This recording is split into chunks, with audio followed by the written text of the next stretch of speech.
Now presenting comedian Nick Dipaolo. The best book I ever read. It turned me into the angry fucking white guy that I am. But Robert Bork, Slouching Towards Gomorrah. You ever read that book? No. Fellas, I'm reading a book on rats it'll change you. Good one. It'll change who you. runs the media and why, and the socialists and how they hate the nuclear family. That's why the dad's an asshole in every commercial. Yeah. Because he heads the nuclear family. And if you're gonna have a socialist revolution, you can't do it unless everybody's an individual. You can't have little pockets of family. Yeah. It makes so much friends. Oh, that's pretty good. I'm telling you. Well, Nick fucked me I'll on have to pick commercials. that one up. He actually said Slouching something. Towards Gomorrah. You actually say all the time about because I never. I always watch now you commercials. do, don't you? Now I watch commercials. I'm like, wow, that guy really is fucking a pussy. Oh, it's every just guy is every a pussy. commercial It's the guy's a white- fucking it's idiot. It's about emasculating white men. That's all Yep. television has become. I don't give a shit. On the way in here, I listened to one of your ads. It was a 30-second blurb. And it's a little girl saying to the father, "Oh, well, if you're scared, I'll go down the ski slope for." It's just fucking relentless. And my wife is ready to leave me because I can't not point it out. Yeah. And my father's doing it now, and my mother's ready to leave him. Oh fuck! I gotta take notice. Just now. watch. Oh, yeah. Oh, but when you watch a Super Bowl, you'll get inundated. If you watch football every Sunday, I can't fucking take it. I can't. I'm pretty observant usually. I've never picked It's up always on a that. dumb my God, yoga. I gotta check this shit out. There's a yoga commercial, and she's on the phone talking. Well, I'm losing weight, and he's just like an ape Yeah, I've seen that searching through commercial. There's one where there's one for blinds. And there's two women by the blinds, and they're watching the husband out by the barbecue. blowing himself and he's up. blowing himself up because he's just a fucking retard idiot. And there with the blinds like, oh, there's my asshole. There's my sperm donor so I can have kids. Yeah. It And is- you can see right through them. That's the fucking line for the blind thing. Yep. And you can see right through. Imagine saying that about a broad showing her fucking up in the kitchen. You have a bunch of dykes in front of fucking CBS. Exactly. And a bunch of guys are just laughing at her. Look at my dumb bitch. She can't do shit. Oh, forget about it. Now would be everywhere. Can you fucking imagine that? Yep. That does mean, though, that the white guys are still doing well, because what happens is we're the only safe targets, meaning it's obviously so ludicrous. No, it's getting smaller, though. But it is, but I'm saying it's so ludicrous. Like, everybody, like, if you do a woman in the kitchen, you're right, you know what? That is what that bitch does. She cooks. But if it's a guy, it's like, oh, pick on the strong one. That's the weak picking on the strong. That's the way they see it. That's why, in a way, it annoys me. But that's where it comes from. Oh, like, you make a great joke about the fucking, the joke with the dad and the computer. So even dad can figure it out. Yeah. And you're like, oh, who, the guy that bought the fucking computer? That's a great joke. I love that one, yeah. But there's too much truth in it the other way. Like, this is almost an exaggeration that's ridiculous, and that's why they're so But what it's doing is it has tainted the fucking subconscious of a whole generation of broads who you get, like, my niece is wearing a shirt, boys are stupid, it says on the t-shirt. Seriously, at what point do you, like, fucking... And then I read a whole article in the Post how 91% of school teachers, middle school teachers, are women. Mm-hmm. All the curriculum, there's no little boys don't get to read about adventurous shit and stuff they like to do. Mm-hmm. It's all kind of been feminized. Sure. And the kids the boys who are hyperactive, they put them on Ritalin. All just fucking male traits. Yeah. It's all aggressiveness fucking true, man. and competitive nature, and I've heard 22-year-old girls, like, in nightclubs and shit. I've heard this 100 times in the last 5 years, yelling at some guys in a parking lot, "I'll kick your ass," and they fucking believe it. And that's a product of them being conditioned by fucking anti-male messages over and over again. It's fucking relentless. They just need a nice fucking punch right in got the to do like that, like the opening scene of that movie with Sarah Silverman, where she just gets clocked right in the fucking face. She wakes up and her door, the car door's open, and she's just wedged in between it. But it's fucking... I mean, when you watch a Super Bowl, any Sunday, but especially the Super... Just watch the commercials, how people are portrayed.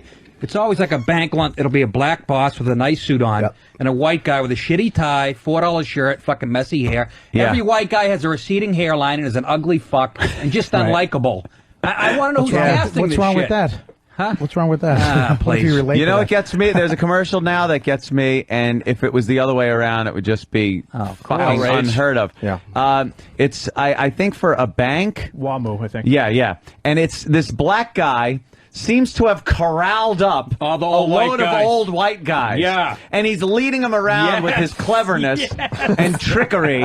He's tricking all these old business white guys into doing his bidding. And I said, what if it's some old white guy and a corral of black guys? Yeah, it would be and believable. Well, you know, it's Jimmy. Who's looking at this commercial, though? I was watching it and going, you know, what the fuck? How do you get away with that? My buddy Joe List, this kid I have open for me, he was telling me about it. He went to a bank. He went to his bank, and I don't know what bank it was, but there's a little thing that says 78% of our employees are women. What the fuck is that? What does that mean? What is that? Is that fucking good? Why is that crowing? fucking good? Or is that? Are they more qualified than a fucking guy? Why Why is that fucking good? They're telling you chances are your teller's going to be a cunt. Prepare yourself. And don't expect the change to be counted properly. Expect an error. And she's probably on her fucking rag, so she's going to be irrational. Exactly. Don't put the money in your mouth. They're going for the nurturing angle. Did you start balancing a fucking toilet paper budget at home? Give her a break. Did you somebody's agenda, man. Did you ever hit a chick? Yeah. Nick? It's somebody's fucking... Did What? you ever hit a chick? Never. Ever in your life? No. Never ever shook. You I ever tackled shook her? a girl over a couch. Like a fucking What? harmless thing. What'd you do? I said I tackled a girl. This girl, Michelle, that I dated. She was like 12 years older than me. She put me through the ringer. Fucking, but it was no fucking. I've never ever even slapped a girl. You never slapped a chick? No. You goon arm a girl if you have to. Goon hand. Goon hand. There's better ways of hurting them emotionally. Absolutely. Than fucking. You don't need to hit them. You can just fuck them up with words. That's all. Just come in and put your middle finger on her nose and go, hey, that's your best friend's ass. That'll fucking cripple her for life. Everyone's a Hannibal Lecter when it comes to the... You can just, with words, make them fucking kill themselves like multiple meats. You fuck another girl, and then you fuck your girl before you clean your dick off. Just really straight. It's called fixing her wagon. If there's like this agenda, whose is it? I'm not going to say. You heard Bobby where did Fischer. the conspiracy... I know, but where... Yeah, right? Where did it... Like, how does everyone know it's just a wink and a nod that this is what we're going to do?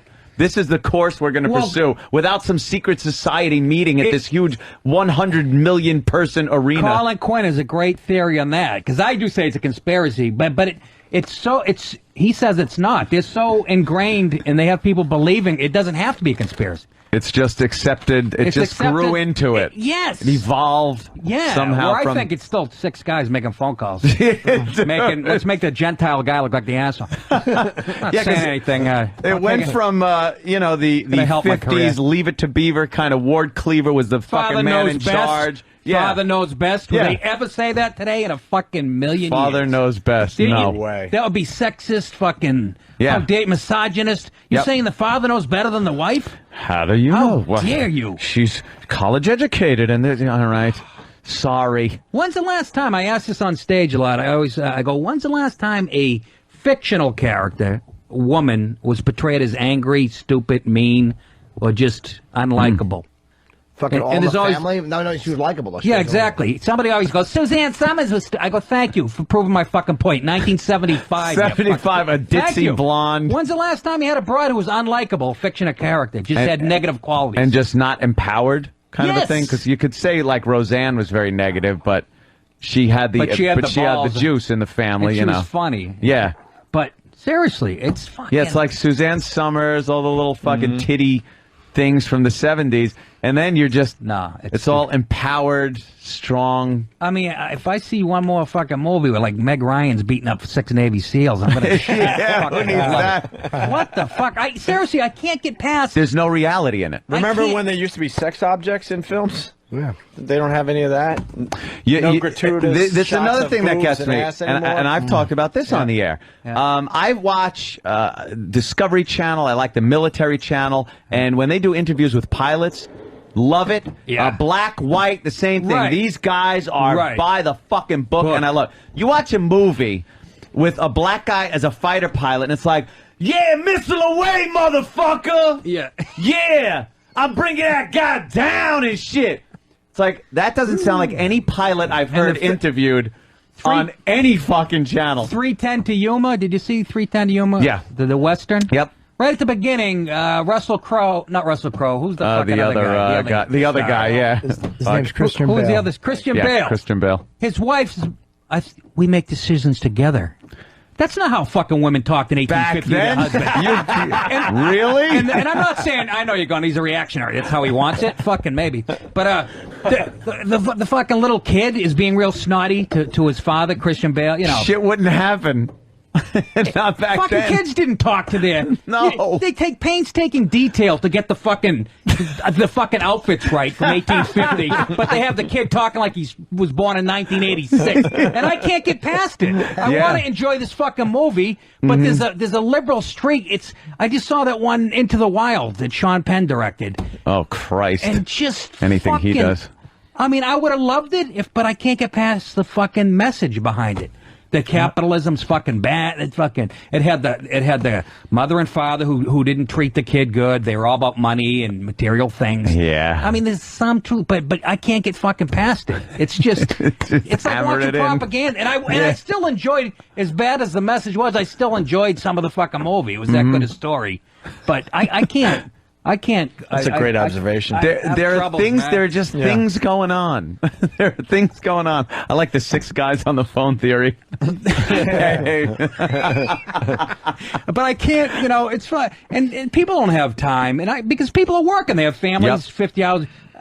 Comics. We have time to fucking, You have to mull this over. Yes, and like my sisters think I'm crazy and shit, but then now they're coming around. Because you finally got them. I call up and I go, look at the fucking white guy in this commercial. Seriously. If you point it out enough, like you said, they'll leave you or they'll start coming around. Yeah. You know what criticism I got from my girlfriend? She's like, it's really hard to be around someone who's raging all the time at people. And I'm like, I guess I am. Oh, yeah. Because it's like, it's always that it won't go. It's like that bucket. I hope he gets fucking can't. And she's like, I get it. We're eating. We're trying to enjoy ourselves. You should hang out with my wife. She'll have a lot to talk about. He broke his car horn one day. He was He was just in New York. Like, that never happens. There's never traffic in New York. And he just smashing his horn with his little fist. Fucking move! And it just broke. And gets so pissed. Oh, he had nothing. He had to yell his head out the window. Hey, Jerry. Hey, I just want to say that I completely agree with Nick Dipaolo, and I do the same exact thing. I watch these movies, and I can't pass the fact that these liberals trying to get their message by. But I also want to say, if you notice on these comedian shows, these comic series, you always notice that the guy is just a stupid dad, and then the mom is just the smart cunt in every single comedian show.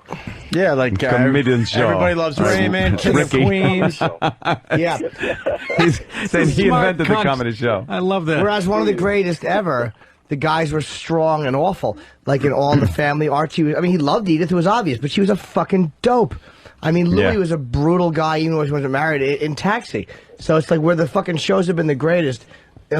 Even though the Honeymooners used that formula of her being the strong, bright one, but they didn't do it to be fashionable. They did it because that was the funny way to go. Yeah, but he was going to punch her in every episode. I know. Yeah. Threatening physical violence on her. The fucking mother-in-law. How he just used the rag on the mother-in-law. But people would go back then and go, obviously he's not going to hit his wife. Today, it's been drilled into their head that every guy's a potential rapist and fucking wife beater. Watching this type of violence only makes people beat their does it? Yeah. Well, do you don't notice just in the laugh? Honeymooners movie that they remade, the Black Honeymooners, he didn't threaten to hit her because it wasn't politically Because that's not good. Of course not. Why would they? I'd like to think that after, the Honeymooners episode is over, that there's a lot of beating going on behind closed doors. Just pounding her in the face. That's how I like to look at it. They just didn't want to show that part of the sitcom. Her chained to the sink in the bathroom. When he would just wave his fist and go, "Yeah, dirty old kid." It was great. He's gonna punch you. This is great. Yeah. But I got fucking guy like. All right, yeah.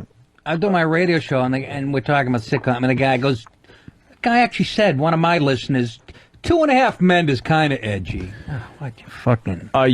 Just stop. Ouch. I go, see, you proved my point. You've been fucking... They've done it to you. You're on their side now. Brainwashed. They cut your balls off. You fell asleep next to the bean pod and woke up. Yeah. And everything's fucking funny now. Why? Because they do a prostitution joke that makes it fucking... I got in trouble, and this is true. I had a meeting with NBC. I had a bunch of... This when I had a deal with Dennis Leary's company. And we met with all the networks. And every fucking... By the way, there's no men in any of the meetings except for one. And he was just like blatantly guy gay. Yeah.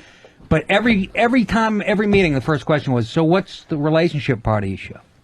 So what's your wife gonna do? And I said, there's no wife. It's like Barney Miller, but I'm a single cop. And they fucking will get all quiet and shit.